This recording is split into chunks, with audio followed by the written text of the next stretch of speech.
अभी आनंद बधाई बज रही, लोगों विचार करके देखो रात पार होने के बाद में क्या होना। राजा दशरथ के महलों में देखो अभी तो मचा है जय जयकार। अरे भैया अभी तो मचा है जय जयकार, क्या रात पार होने के बाद में मच जाएगा हाहाकार। रहीमदास जी ने कहा है कि अति का भला न बोलना, यति की भली न चूप।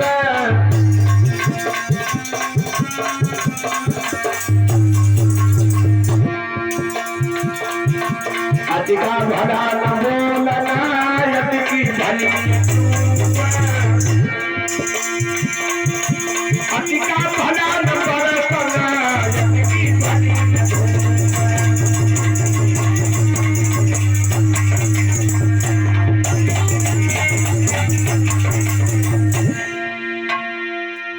अति से बाहर प्रसन्न होना ये दुख का कारण हो सकता है। अयोध्या के अंदर जय जयकार मचा है कि कल राम का राज तिलक होगा। आधी रात काश हो गई है और कैकेयी की दासी के नाम था मंथरा। और मंथरा आधी रात के समय में कैकेयी के पास में जाकर के पहुंची, बोली महारानी आपकी जय हो। कैकेयी ने जवाब दिया दासी आइए, इतनी रात में तेरा हमारे पास में क्यों, कैसे आना हुआ। तो कैकेयी ने कहा नींद नहीं आ रही थी। मंथरा ने कहा मैंने सोचा महारानी जी के पास में चला जाए और कुछ बातें की जाए, रात पार हो जाए। तो कैकेयी ने कहा नींद तो हमें भी नहीं आ रही थी। कहा क्यों, कहा मैं इतना प्रसन्न हो, भगवान से दुआएं मांगती ही परमात्मा कितने समय सुबह हो जाए, राम के राज तिलक की तैयारियां की जाए। मंथरा बोली वही मैं भी बताने आई हूं। कैकेयी ने कहा इसमें बताने की जरूरत नहीं, हमें मालूम है। तो मंथरा ने कैकेयी से कहा महारानी अगर राजा का मंत्री राजा का सलाहकार होता है तो मैं भी तुम्हारी दासी हूं, हमारा भी अधिकार है आपको सलाह देने का। राजा का मंत्री का राजा का सलाहकार होता है तो मैं भी तुम्हारी दासी हूं, हमारा भी अधिकार है आपको सलाह देने का। कैकेयी का बोल क्या कहेगी। तो मंथरा कहेगी महारानी कैकेयी महाराज दशरथ ने तुम्हारे साथ में अन्याय किया है। जो तुम्हारे पिता कैकेयी सम्राट से वादा किया था उस वादे को महाराज दशरथ भूल गए और कौशल्या के बेटे का राज तिलक राम का कौशल्या से सारी सलाह महाराज दशरथ ने, ना तुम्हारे बेटा भरत का राज तिलक महाराज दशरथ ने आपसे सलाह तक नहीं लिया। अगर कहीं राम का राज तिलक हो जाएगा तो तुमको तुम्हारे बेटा भरत को घाट और का पानी पीना पड़ जाएगा। सारी रात में मंथरा ने कैकेयी की बुद्धि को कूट कूट करके भूसा भर दिया। एक लाइन मिली है, इंसान कितना बेरहमी कितना बेदर्दी हो लेकिन कहे सुने पत्थर चली जाही। तो कैकेयी ने मंथरा से कहा दासी तुम ठीक कहती हो, महाराज मेरे साथ में जरूर अन्याय सोच रहे हैं लेकिन अब हो ही क्या सकता है, महाराज का संकल्प प्रतिज्ञा हट नहीं सकती। तो मंथरा बोली अभी क्या हुआ, अभी तो बहुत कुछ बाकी है। अभी क्या हुआ, महाराज दशरथ के पास में दो वरदान तुम्हारे बहुत पुराने धरोहर हैं, वही दो वरदान मांग लो। तो कैकेयी ने कहा वरदान तो मांगू लेकिन वरदान मांगने का नियम कोई लक्ष्य तो होना चाहिए तब तो वरदान मांगू। मंथरा बोली मैं सब कुछ बता दूंगी, इन अच्छे आभूषणों को उतार करके धरती पर रख दो, सर के केशों को बिखेर दो, मांग का सिंदूर गालों में लगा दो, चोरियों में दरार पैदा कर दो और सुंदरता का रूप बनाइए, जाइए कैकेयी चुपचाप को भवन में लेट जाइए। महाराज दशरथ जिस समय तुम्हारी सुंदरता का रूप देखेंगे तुमसे कुछ न कुछ जरूर पूछेंगे और दरवाजा भरवा करके आप 2 वरदान मांग लेना। कितना सुंदर समय था। और मंथरा ने ऐसा दिमाग लगा दिया, बड़ा सुंदर समय था। कैसी होली प्रकट होने जा रही अयोध्या के अंदर। कैकेयी ने अपने सुंदर आभूषणों को उतार करके धरती पर रख दिया, फटे पुराने वस्त्रों को धारण किया, उस औरत ने सर के केसों को बिखेर दिया, मांग का सिंदूर गालों में लगा लिया, चूड़ियों में दरार पैदा कर दिया है और सुंदरता का रूप बना करके कैकेयी जा करके चुपचाप को भवन में लेट गई। जो सुबह सुबह का वक्त है, महाराज दशरथ हाथ में लोटा लेकर के नृत्य मेला करने के लिए निकले और जो को भवन के पास में जाकर के दशरथ पहुंचे और कैकेयी की सुंदरता का रूप जिसमें राजा दशरथ ने देखा, महाराज दशरथ ने लोटा रख दिया और कैकेयी के पास में जाकर के पहुंचे। बोले महारानी कैकेयी आखिर बात क्या है? अरे कितना सुंदर समय है और इतने सुंदर समय में तो असुर प्रकट कर रही है, सुंदरता का रूप बना डाला है, आखिर बात क्या है? तो त्रिया चरित्रम देवाम न जानाम कुतो मनुष्या। बोली महाराज आप मेरे पास में क्यों आए हैं? राजा दशरथ ने कैकेयी से कहा महारानी कैकेयी तेरे पास आने का मेरा सर्वाधिकार है। बोली नहीं। क्यों? क्या बोली है?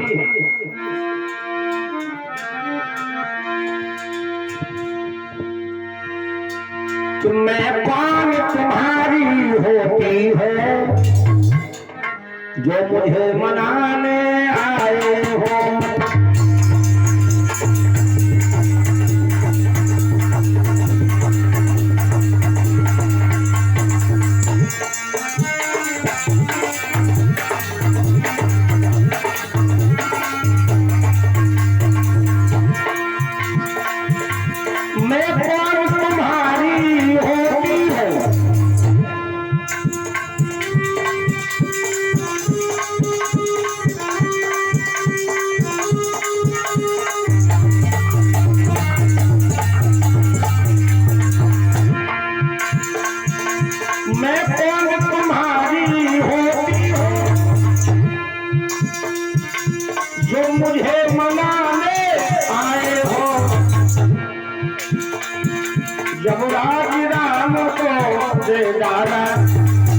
हमको समझाने आए हो।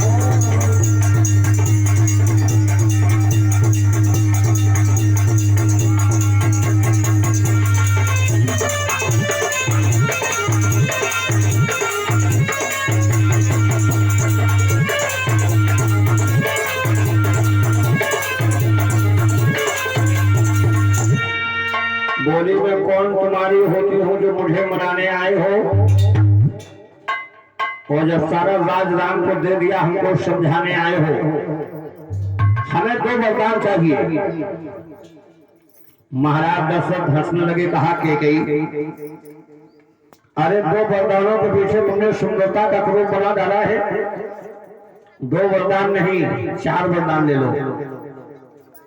वो आज मैं इतना प्रसन्न हो जो हमसे तुम मांगेगी हम तुझे जरूर दूंगा, मांग ले। तो कैकेयी बोली महाराज 4 वरदानों की आवश्यकता नहीं है, आप केवल हमारे 2 वरदान दे दें जो बहुत पहले के पुराने धरोहर तुम्हारे पास में रखे हैं। दशरथ ने कहा मांगो। तो कैकेयी ने कहा मांगने से पहले आपको संकल्प करना पड़ेगा। तिरवाचा भरिए कि जो मैं मांगूंगी आप हमको जरूर देंगे। राजा दशरथ हंसने लगे, कहा कैकेयी गंगा के धार पूर्व से पश्चिम की क्यों घूम जाए, आकाश के तारे ऊपर करके धरती में क्यों आ जाए, अरे सूर्य का उदय रात में क्यों होने हमें नानक है, हमको कह के पीछे हट जाओ, मांग लो और जब मांगेगी हम तुझे जरूर दूंगा। नहीं संकल्प की बात तो मैं संकल्प कर रहा हूँ। क्या बोले राजा दशरथ? कि भान उदय उदया चल में कजरी बनताग फरे तब मैं वो नहीं हूँ। भान उदय उदया चल में कजरी बनताग फरे तब अरे जीवन में एक सांस चले घोटाल विचार छुपे तब जीवन में एक अन्न कपूर चढ़े लटके चटके तब सूर्य किरण में चढ़ के प्रारंभ की आस करे तब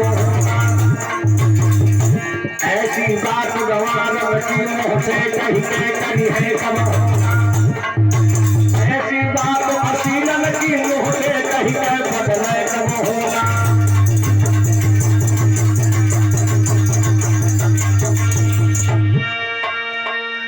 मैंने बता दिया गंगा की धार पूर्व से पश्चिम को उधम जाए और आकाश के तारे उतर जमीन में क्यों ना जाए। लानत है हमको कह के दूसरे हट जाओ। कहा निर्वाचन हो अरे दो वचन हमें राजा रे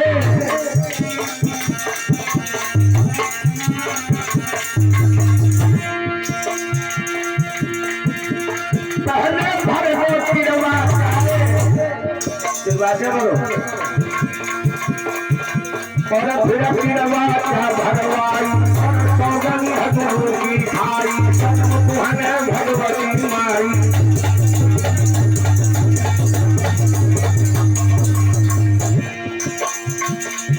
अरे तू जो मांगे बर दे रानी बात बता दे। अरे तू जो मांगे बर दे रानी बात बता दे।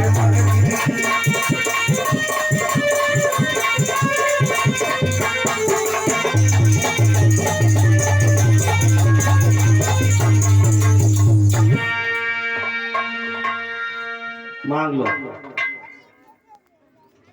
मैंने कह दिया कि मांगोगी मैं तुम्हें जोर दूंगा। दशरथ ने संकल्प कर दिया लेकिन दशरथ को ये नहीं मालूम है कि दही के होकर चूना खाने जा रहा हूं। बोली मांगो। धरती को पैरों से थमे रहना। हो सकता हमारे मांगने पर तुम्हारे पैर कांप जाए तुम धरती पे न चले जाओ। महाराज दशरथ ने कहा मांग को तो दे और जो मांगे कि जरूर दूंगा जरूर दूंगा जरूर दूंगा। लेकिन दशरथ को ये नहीं मालूम कि मेरी खोपड़ी पर बम गिरने वाला है। मांग रही हो मांगी। क्या मांगा है? पहला वरदान कृष्ण हो पार पिया अरे भागवत जी का देहु एक बार भर तही पीता।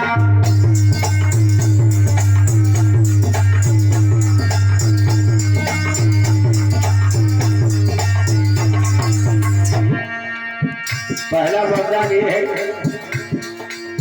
राष्ट्र प्राण को नहीं होना चाहिए, राष्ट्र भरत को होना चाहिए। और दूसरे में तापसुदेश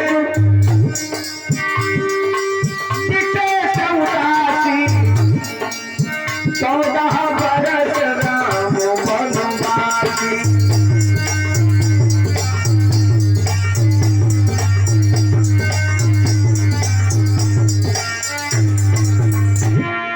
तापस वेश विशेष उदासी 14 बरस राम बनवासी।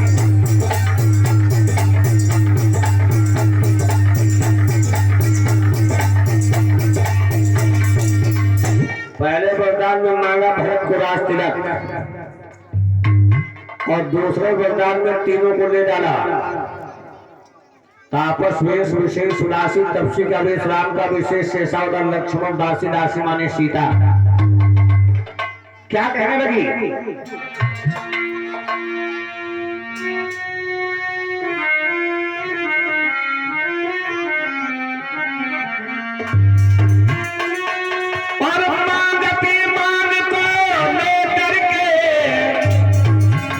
जो मांगे वही दिया जाए। कल ही से 14 वर्षों को, और कल ही से 14 वर्षों का वनवास राम को हो जाए।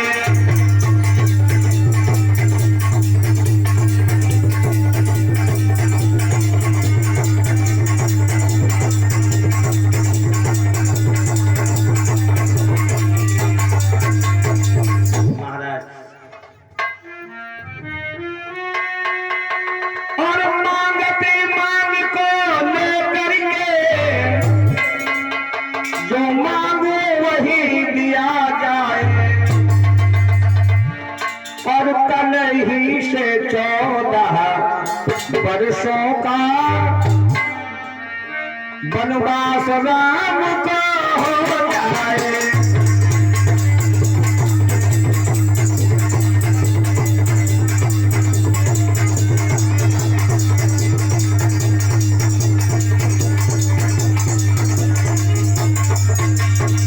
महाराज भारत का राज तिलक कल से राम को 14 साल का वनवास। राजा दशरथ धड़ाम से पृथ्वी पर गिर गए, लेकिन फिर उठ करके बैठ गए। कहा के गई मांगा तो, लेकिन तुम्हें मांग नहीं पाया। क्या मांगा? जितना प्यारा मेरा राम है के गई, उतना ही प्यारा मेरा भरत है। और जिस राम को आंखों की पुतलियों में बिठा करके रखा है, उस राम को 14 साल का वनवास कैसे दे सकता हूं के कई, कैसे दे सकता हूं? एक माँ वो होती है जो अचानक बच्चे को कुछ हो जाए तो माँ बच्चे के पीछे अपने प्राणों की बाजी लगा देती है। लेकिन तू कैसी माँ है?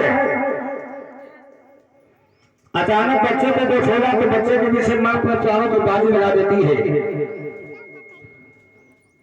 लेकिन तू कैसी माँ है?